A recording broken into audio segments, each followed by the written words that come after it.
that was a dream start, better than you could have hoped for?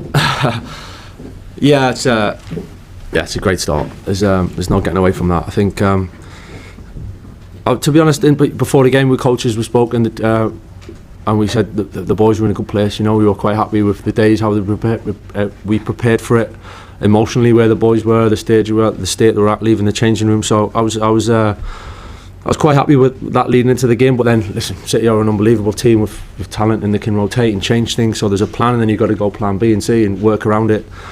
So you never really know how the game is going to go. But for it to pan out like that, the boys were fantastic today, I have to say, in so many ways. And to manage it emotionally with the information we've given them and pulling it together, yeah, it was pretty good. Danny. Michael, I just wondered, especially with Bruno Fernandes, another assistant in the season, I just wondered this week what conversations you had with him as captain, and also I think he's enjoying playing as a 10 again after playing the defence.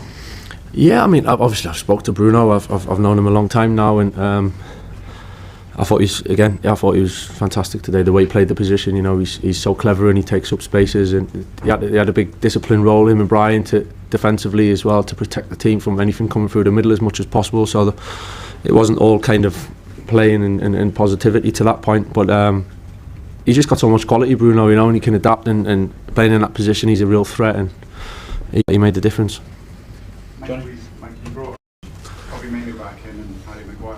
What was you thinking, and what do you feel you got from them?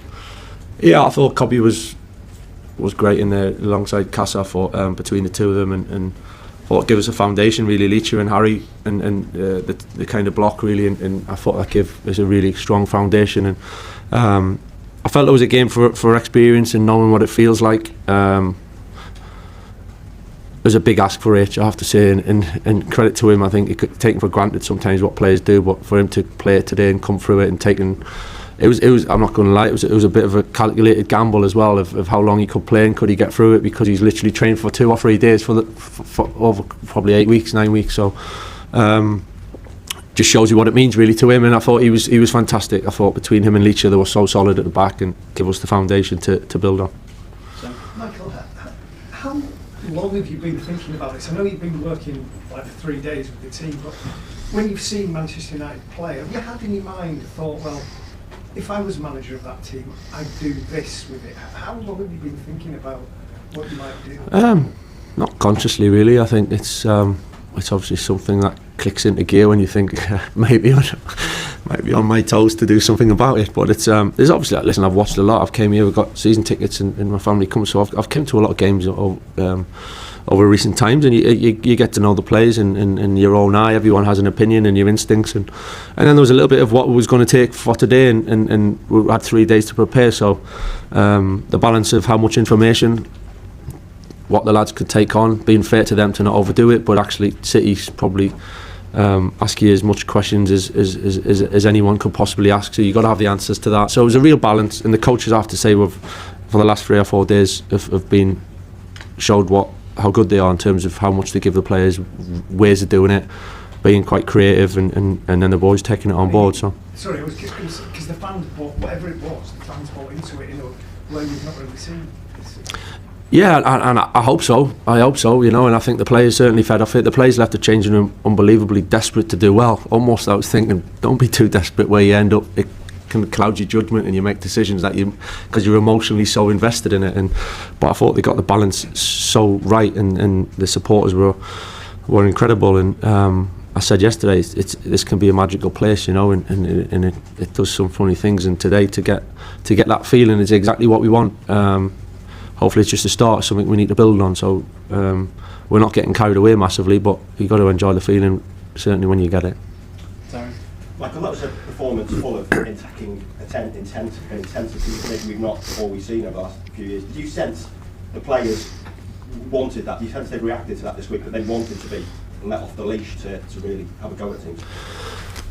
No, I don't know about so much left. I just think the boys have shown me that they're really willing to listen and learn, and are really, yeah, as I said, almost desperate. They want it so much, and the willingness to take the information on and change things a little bit, and be that they're willing to adapt. You know, we obviously put a game plan and a strategy together that tried to achieve certain things, you know, and everyone played their part in the end.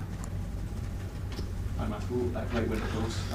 You also had 3 goals chalked off and did the woodwork twice. First of all, is it fair to say that it could have been more?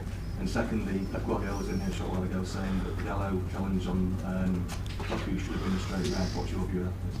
Yeah, I'm not giving you that answer, but I haven't seen it, to be honest. So, genuinely haven't seen it. I thought at the time Diogo actually got a foot on the ball. That's from my ankle. I thought he had kicked it out, so I didn't even for 1 second think it was a bad challenge. I got told it was that there was a lack of force. That's why. So I've not seen it. I don't know, to be honest with you. I don't know.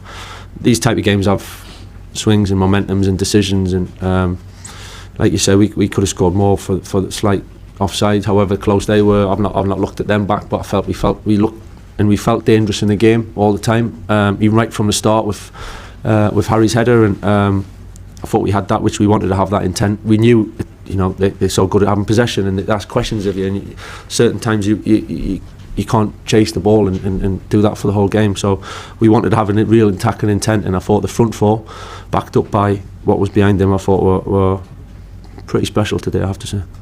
Last question for James. Michael, amidst a lot of the quality you showed, there was obviously a huge sort of fight and aggression from every player there, and obviously fans have not often sort of seen that regularly delivered. How are you going to go about sort of channeling that sort of level of fight and aggression shown today over the remaining 16 games and make sure it's not all one-off? That's the challenge ultimately, and I think that it needs to be a version of normal. Certainly we're not going to have games with the emotion and the feeling and of everything that today brought. I think we all understand that, but there's definitely a level of levels of standards and expectation that we need to live up to from ourselves as much as anyone on the outside. So I'm totally aware of that. Consistency is the key to any success, and if you can find that, then you're onto a winner. So that's our challenge. We've got to find a way of doing that. Big one next week, obviously. Another tough one, but on the back of today, we've got a good foundation to build on. Thanks everyone. All right, cheers guys. Thanks a lot.